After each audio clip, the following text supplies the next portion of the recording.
Hi guys, well, welcome back to Allotment Diggers. We're still cleaning away here, getting ready for spring. We removed all the crackerjack marigolds the other day, and we sorted the rhubarb bed out at the front of the plot. I'm going to show you me doing them right now. In fact, I'm going to start off by showing you me doing the rhubarb bed first, and so I'm going to take it over there, show you what it looked like, and then we're going to show you what we're going to be doing, and we'll be right back after showing you all that. So let's crack on. Okay, this is the only bed that I haven't tidied up, guys, on the front part of the plot. And today I'm going to start taking all these tops off these this rhubarb. It's all rotted down now. It's spent, and all the energy's gone back into the crowns on the rhubarb. So that's it. So it's time to take all this lot out, and we'll top dress it with some horse manure after I've done all that. So first things first, let's get stuck in here and get this sorted.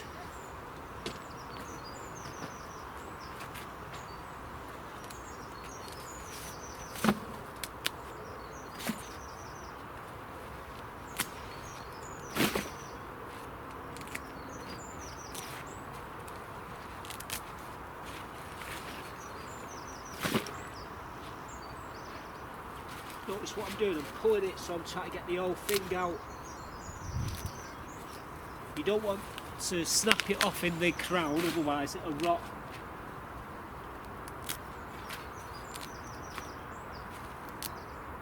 Like that one.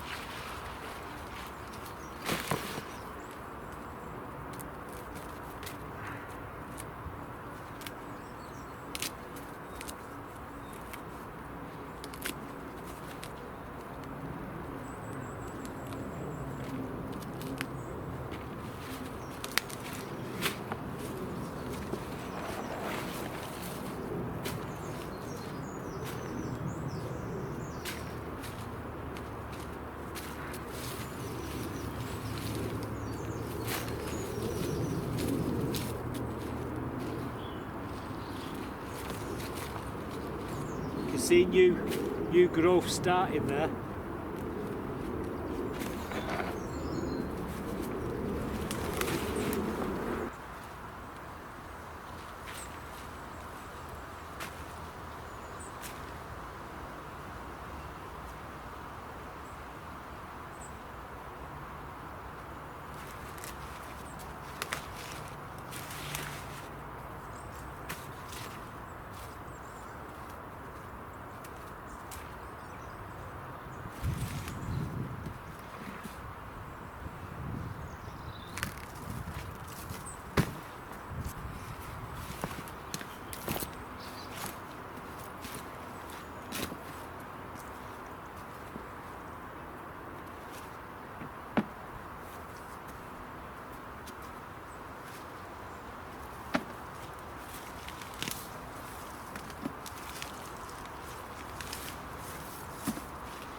So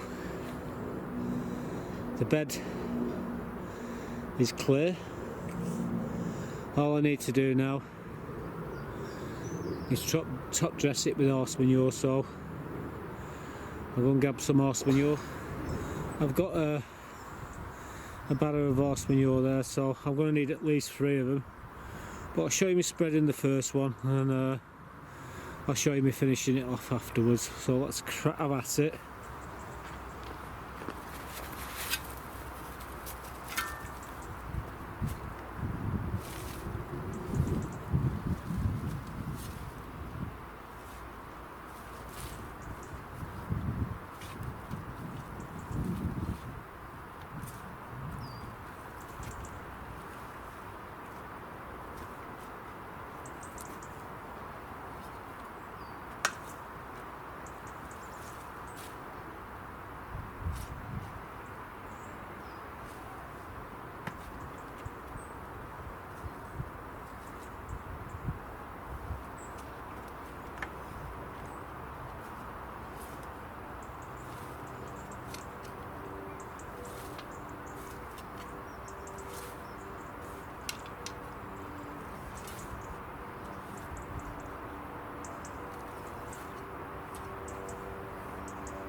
So there you go, that's the rhubarb bed all finished off. Nice layer of horse manure over the top of them.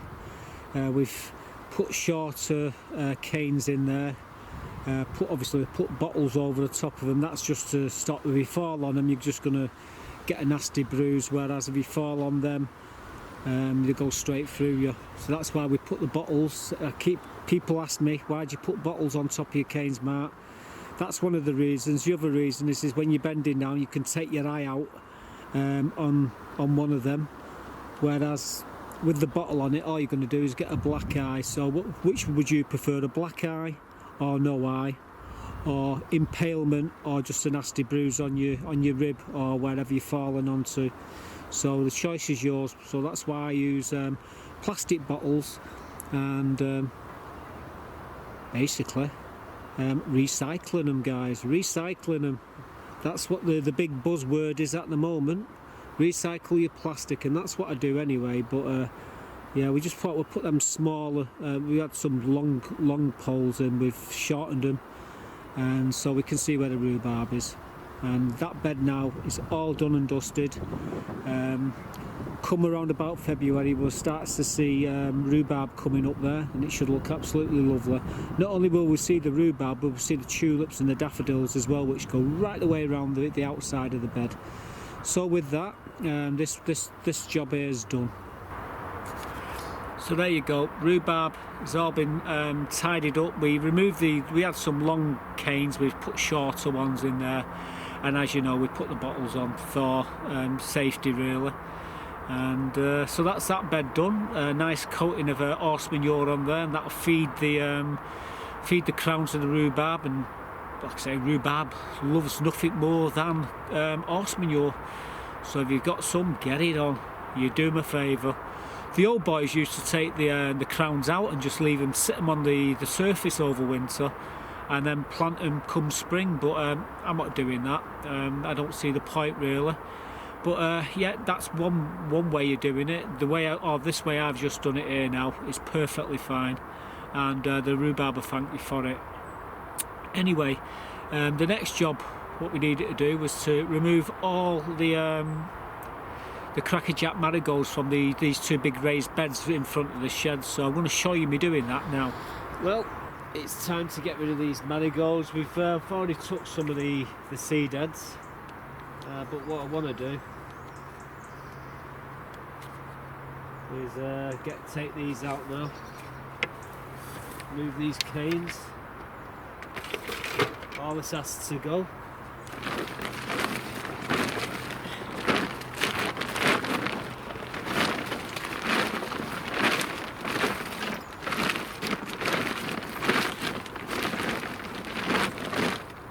So here we go. Oh God, you know what? These are no good as well. I've got 20-30 pairs of these. The ones I choose to pick are the ones that are not very good.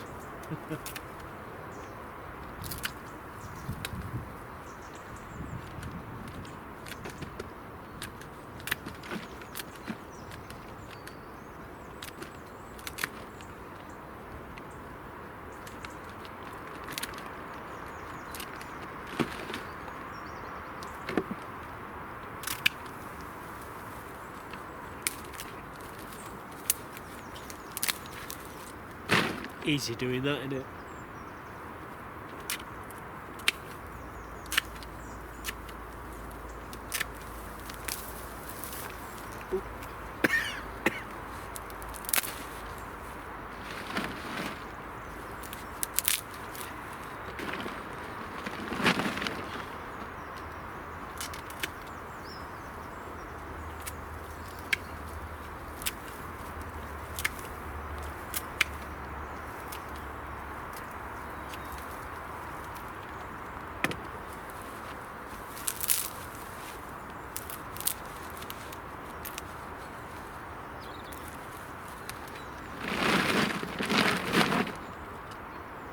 Well, we're getting there.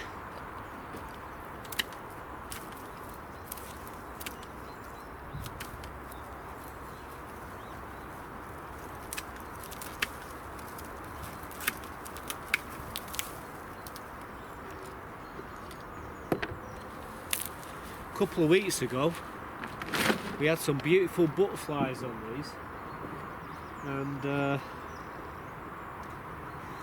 yeah, there was what you call a peacock, beautiful butterflies, and I did a bit of recording actually, and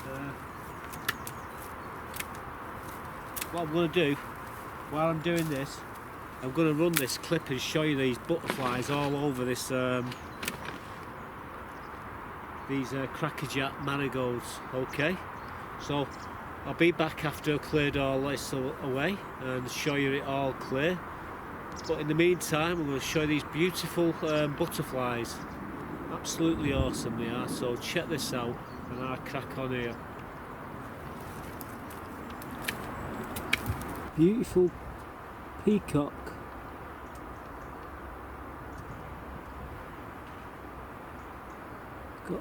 Seen about 4 or 5 of these this morning.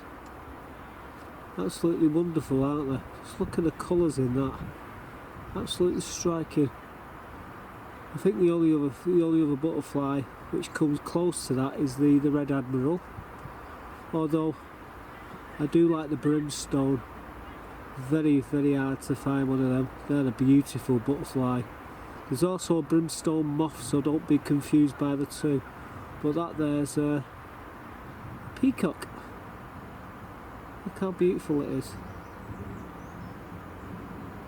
Doing a bit of sunbathing and also having its dinner.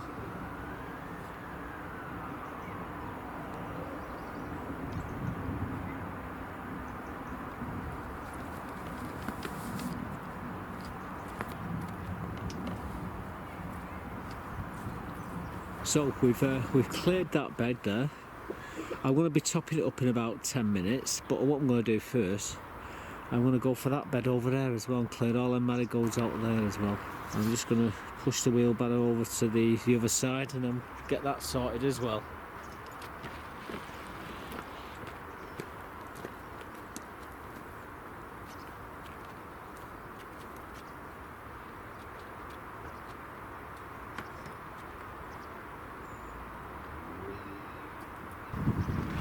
So I'm going to take all these out of here now. These are all coming out as well.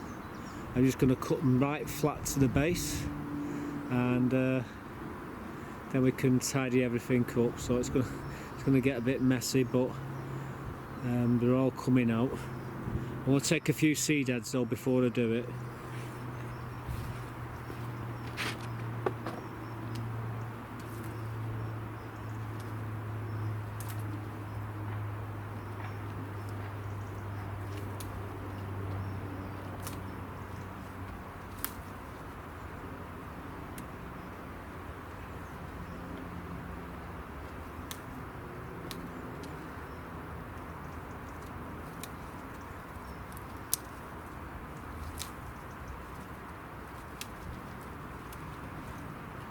Seed heads.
So there you go, folks. That's the bed, all nice and tidy. We've done the other one as well, and what I will be doing is topping them up with some compost, and I'll be putting some daffodils, although there is a load of tulips in there, but I will be putting daffodils and more bulbs into that bed. More the merrier, I say, more the merrier. Anyway, that is all tidied up.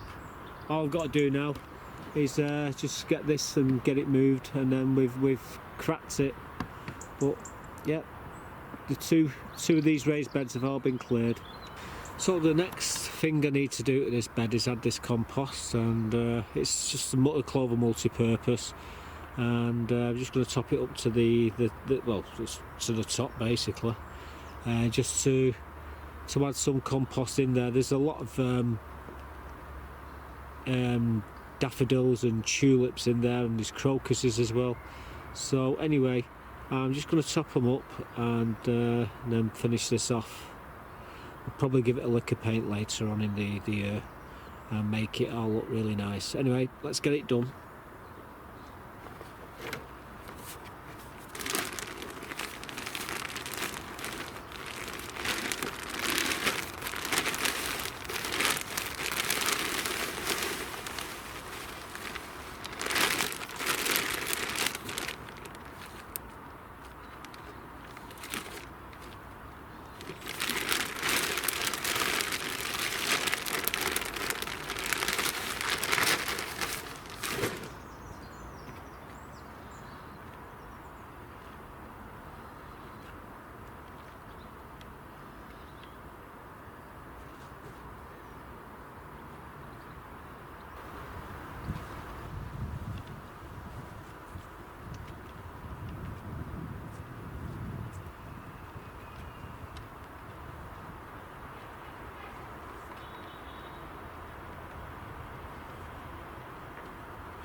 Go and do the same on the other one, and we cracked it.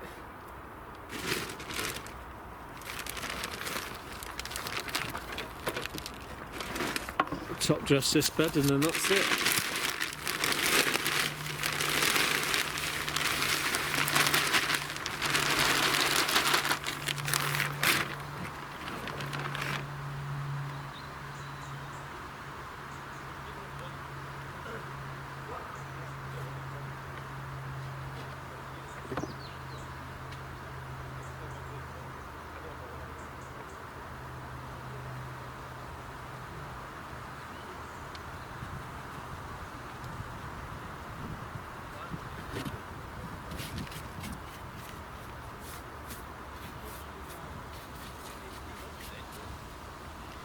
There you go, job's a good one.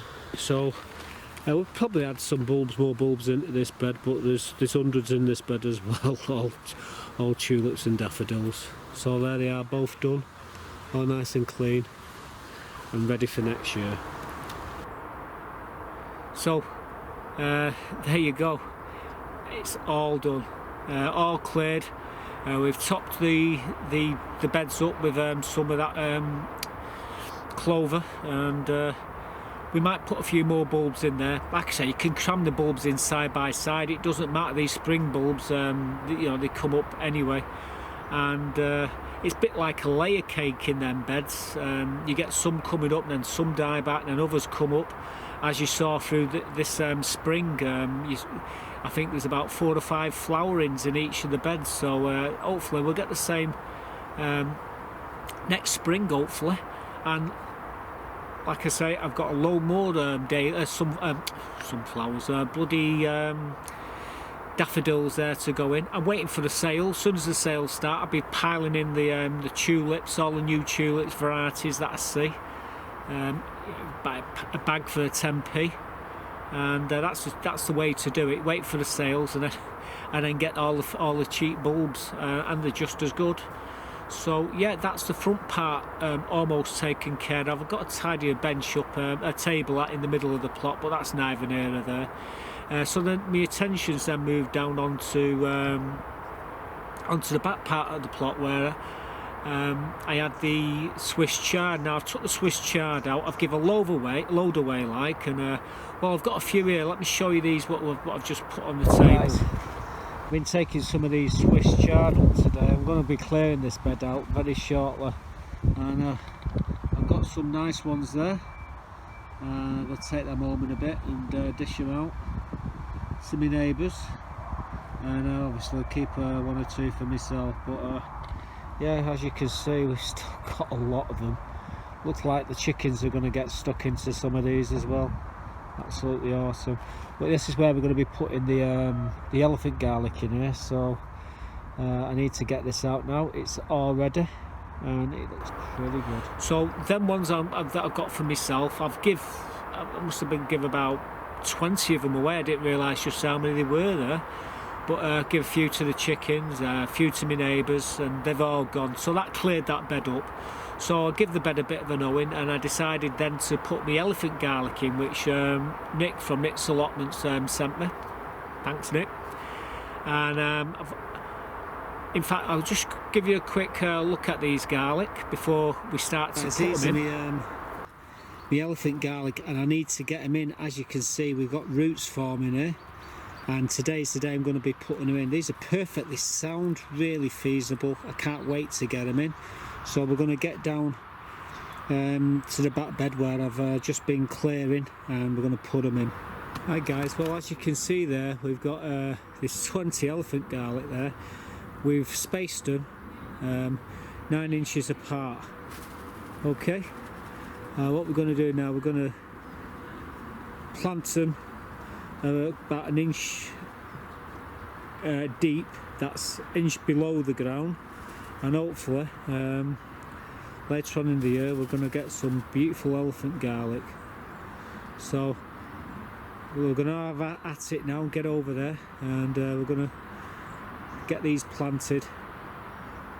So I've got my GoPro as well, so I might turn my GoPro on for a closer shot. Okay, so let's have at it.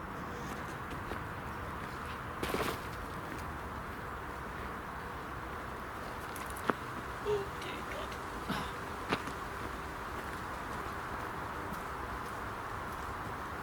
And away we go. So, what we're going to do, trowel.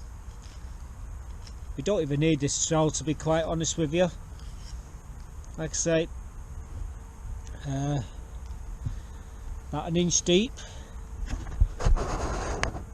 This one here.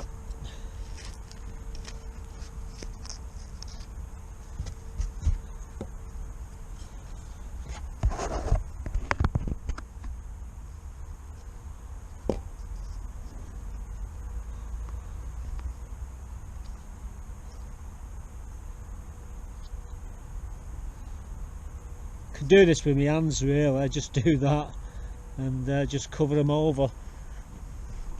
Oh dear. This is how easy it is if I was to do it with my hands. I just go in we go. In fact, that's what I'm going to do, I'm going to use my hands.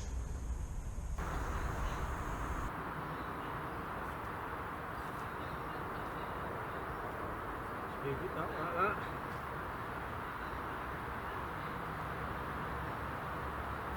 Continue down the line.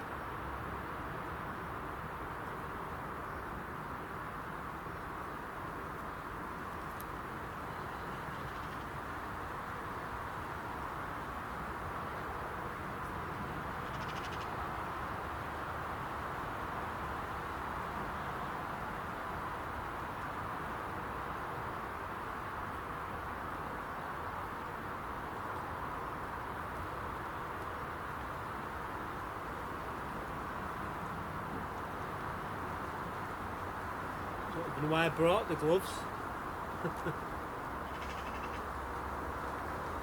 Anyway, we've got another 8 more to do there, so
So there we go, folks, we've got them all in. I'm just going to pick that GoPro up there and do something with it. In fact, I've got 2 more garlic here. I might stick these in a pot and see how they do. Yeah, I'm just testing this little GoPro Hero 4 out here. It's the, I can't read what it says there. Perhaps you can see it. No? Anyway. We'll see if it was any good when we for a close-up shots. But yeah, that's the elephant garlic in, and I've got a few onions to stick in as well, so I'm going to be sticking them in. I've got some red onions, and I've also got some shallots, but I can do them in the frame over there. I'll tell you where I'm going to put these last 2 cloves. There we go. I've got a perfect place for these last 2 cloves. Let me show you.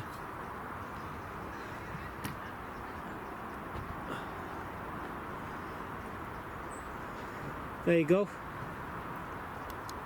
So I'm going to put these last 2 cloves of garlic, these elephant garlic, into these tubs here. Might as well use them. They're stuck here doing nothing.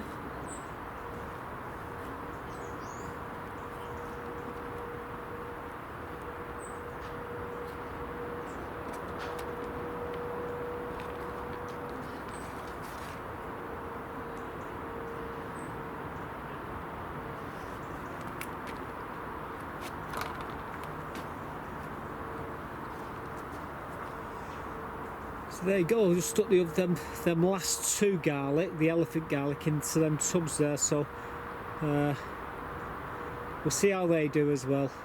I had 22 in total. I've done 4 rows of 5, and well, them 2 buckets there come right in handy. So there you go, rule of thumb, about 9 inches apart, about 1.5 inches deep below the ground, and you're good to go. The next thing I wanted to plant was I've got some red onions and some shallots. In fact, let me show you these red onions and shallots, what I'm going to be planting guys, now. Today we're going to be putting these Golden Gourmet shallots into the bed which had the Swiss chard in, along with 50 of these red onions. Okay, so they're the onion and shallots. Now let me show you me putting the onions in. Well, you don't really need to see it, I've just a little clip. But what I'll do is from the onions I'll go straight into showing you me planting the shallots in. I've got a frame at the end of that bed which you actually tilt. It's on hinges. You tilt it back, and then you can put your bulbs in. It's completely encased in netting, debris netting, so nothing can get in there, and the wind and the frost can't get in there, and it seems to help the shallots grow bigger and better actually. So anyway, I'm going to show you me doing that now. These red Wilko onions, and what I'm going to do, I'm going to stick them here. Probably do 2, 3, 4, 5, 6, 7, 8, 9, 10. I can do 5 rows of 10, so that's what I'm going to do. So I'm going to set the camera up. Well, in fact, I might as well just leave it there, to be quite honest with you. And yeah, just quickly have a look at these onions. Yeah, well, actually that one's a bit crappy, so that won't be one. Oh. But you know, that's the sort of onion what we're looking at. As we put the onions in, we'll be checking for viability and making sure they're okay. So I'm going to have at it and get them in. These you just push down to the tip of the onion.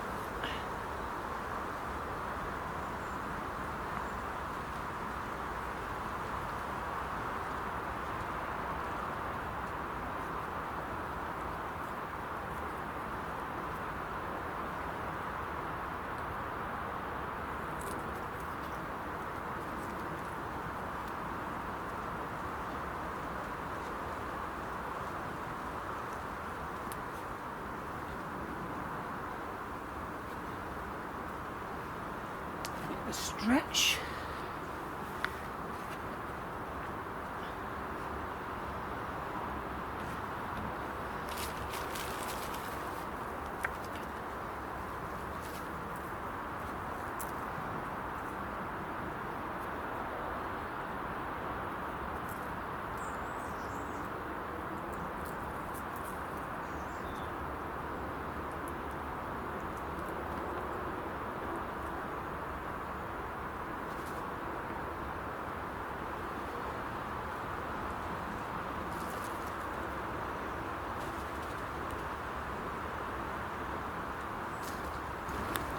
can't believe the camera's fallen down.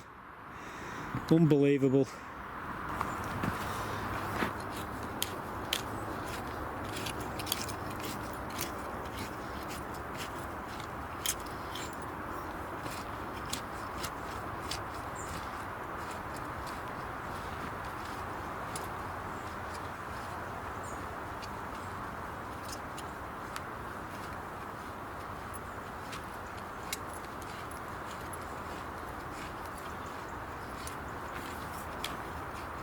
So, yep, that's what we're sticking in. They're called Golden Gourmet, and they look pretty good. In fact, I've actually got one here which has been coming up in I've just noticed it's come up on the bed. Nothing wrong with that, is there? So I'm going to stick that one in as well. But first things first, we need the board, and then we can have at it.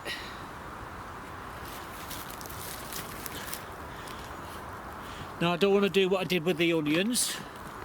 The bloody camera dropped down, didn't it, when I was filming? So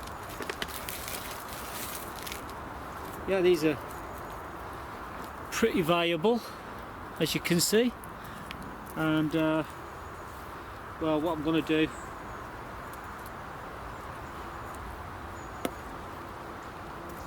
that's about the best way to do them. Scatter them out. One there.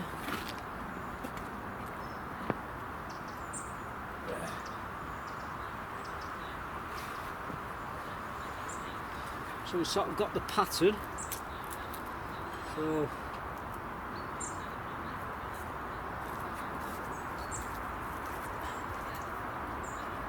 grab the onion. You say the shallots.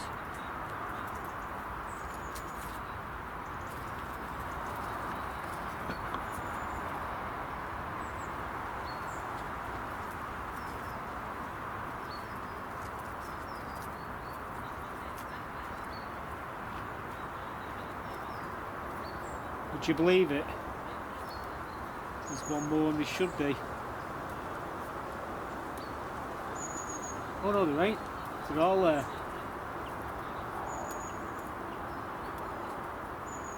So basically,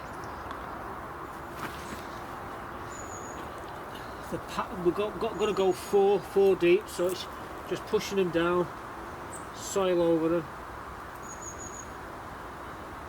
making sure you got them the right way up. No, what Muddy Boots normally does is take the top off here, this bit, but you don't really need to do it, but it does make sense. I haven't got my scissors really.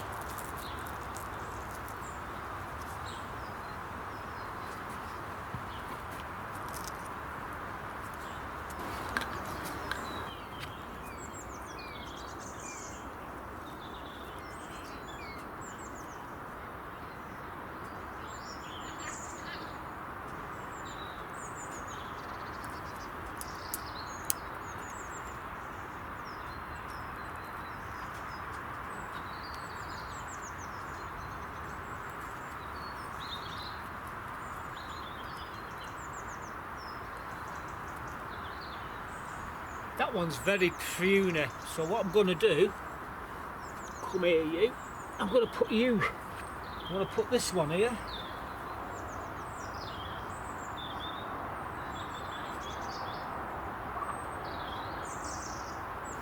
So there we go. And that one, just stick it down there just in case one of them doesn't come up.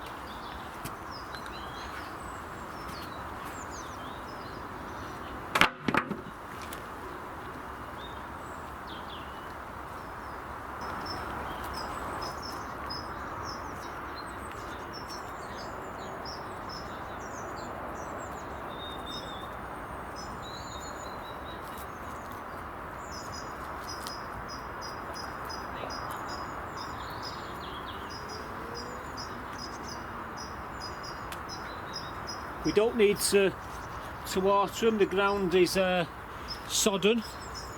Just got to put the put that net back on them. What are you looking at That's there? it. So the bed's finished now. We've got a net over it. We've got 20 elephant garlic in there, thanks to Nick from Nick's Allotments. Top bloke. He helped me out big time there. And I guarantee you in the next couple of weeks we're going to start seeing them poking through the ground, along with 40 red onions, which is just in front of them. But this, what you're looking at right in the front here, you've got some beetroot and some Swedes, then it goes the elephant garlic, then the red onions, and finally in that green frame at the end there we got 20 golden gourmet shallots. So that's oh, bloody leaves just fallen off on the tree, and as you can see it's resting right on top of the netting there. So if you couldn't see the netting before, you can see it now. You can see the leaf sitting nicely on the top there. It won't be there for long. So we've got it all done. We've got some netting over the top of it. It's nothing worse than putting your onions in and your garlic, and you come the next day and you find them all on the top. Usually the crows, the blackbirds are buggers for it, and so are the robins. And you know, blackbirds, I would say mainly are the problem, but if you put some netting over them, you know, you're fine. So we put a bit of netting over there just to make sure that they can't do that. I had to laugh. Nigel in my last video, he says, "Oh, you need to put some fleece around them potatoes." You know what? He was dead right.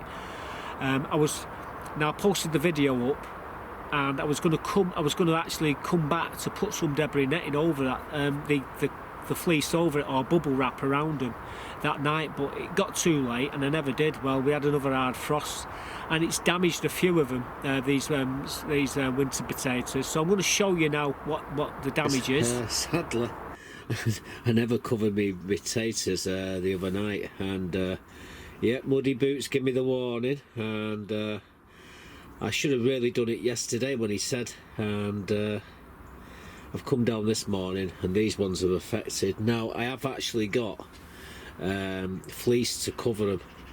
Trouble is it's getting the fleece in the back of them, which is a problem. These ones are alright here and there, but these ones over there, well, they're not doing very good. These are just starting to come up, so I've high hopes for them. But that one in the corner doesn't look too good at all. And well, this is what we've done. Excuse the mess, but I managed to put this fleece over the potatoes here. A bit of a knit one, pearl one. These ones are, I think I've lost them ones up there. This one's doing out okay, however, and these ones along here, these ones are not too bad. So like I said, I should have put this fleece over last night. So we've actually got fleece over them. This should be okay. Well, most of them should. I don't know if the ones on the ends are going to do okay.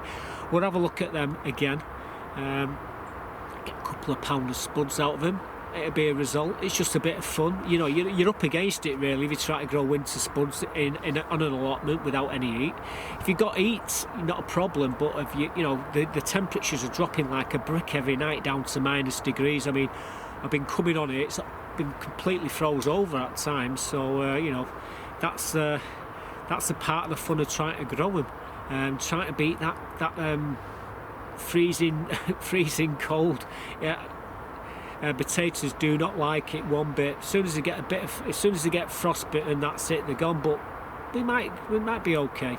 Anyway, I thought what we'll do now, we'll go on a bit of a tour round everything up to show you what we've been doing over the week. We've got a southwesterly today, and I just thought we might as well finish the video on the plot, have a quick tour around the plot. I've took my brolly down, which is normally there, and I thought while we're at it, we'll do a bit of quick tour, show you what it looks like.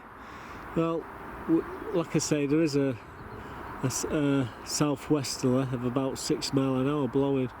They said it was 10% chance of rain. Well, I can guarantee it was 100% chance of rain earlier on, but it's all dried up now, everywhere's dried, and it's quite pleasant. It's about 10 degrees in the sun, and as you can see, we've emptied all these planters are all been cleared now, the crackerjack marigolds, and same here.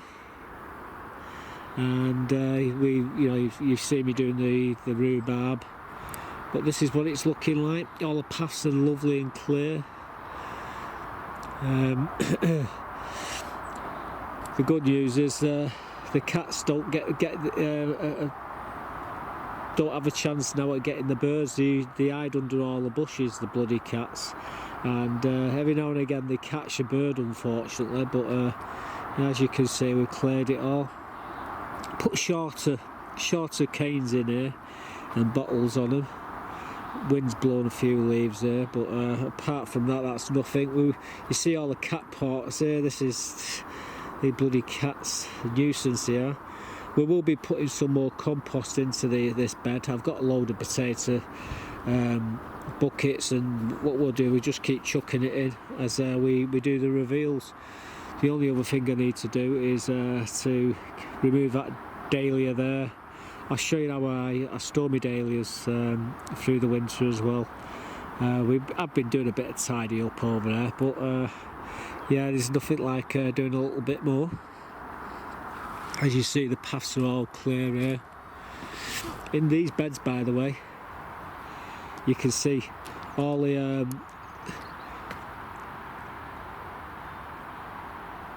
daffodils, and there's a few tulips are coming up inside here, and crocuses over there.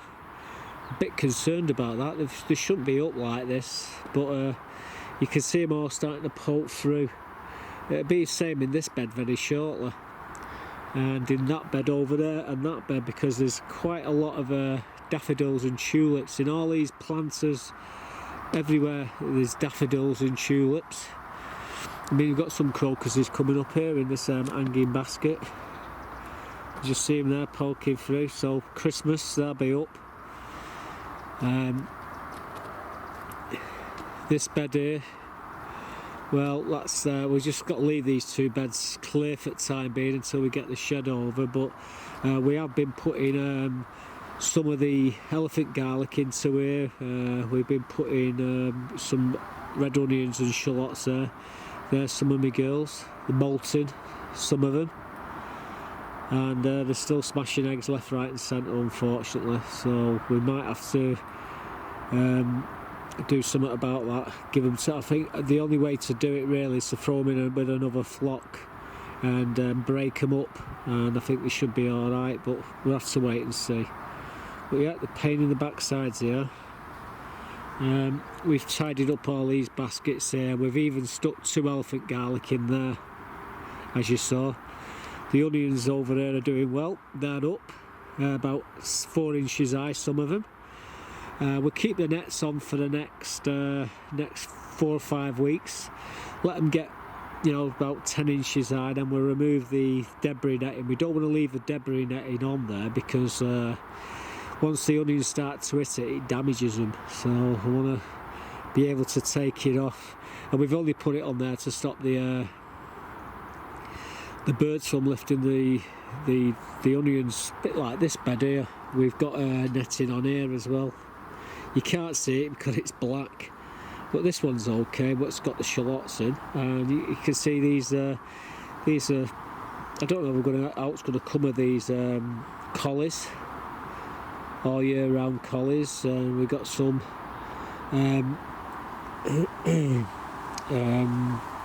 Savoys.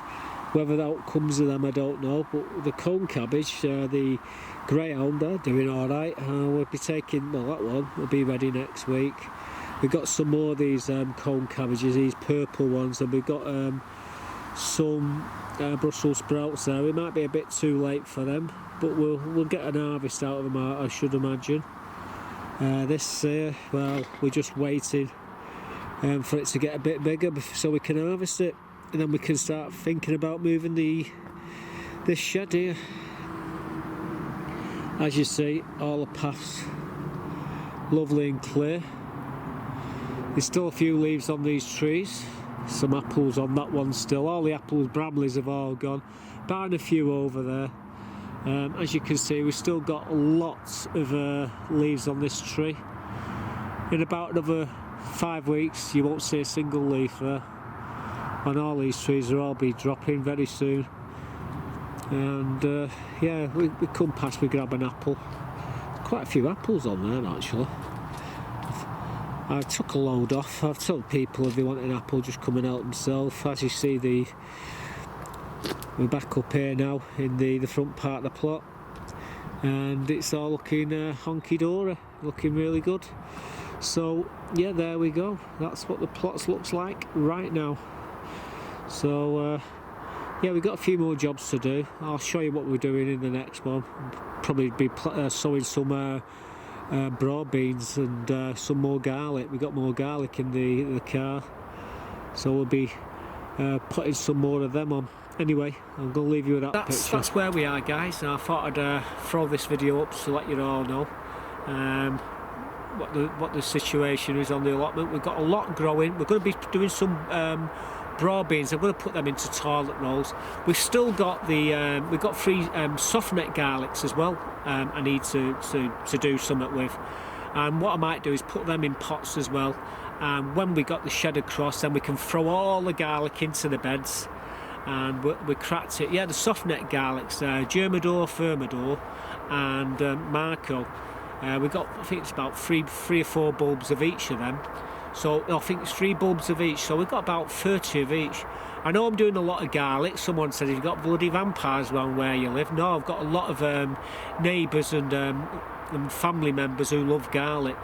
And the first port of call is my greenhouse for all the garlic, and I've not got many left. About 350 garlic this year. I think I've got 50 left. And that won't last, I tell you. I'm going to have to start buying it. Although saying that, we actually got a load frozen, liquidised and frozen into ice cubes, so you know you can use it that way. And we've got a lot of the garlic. What we still got, the soft neck garlic, so you know, they last longer. The hard neck garlics don't last as long. Soft neck lasts that extra a little bit longer. So anyway, that's it for this one. Thanks for watching, guys. I'll see you real soon. Goodbye for now.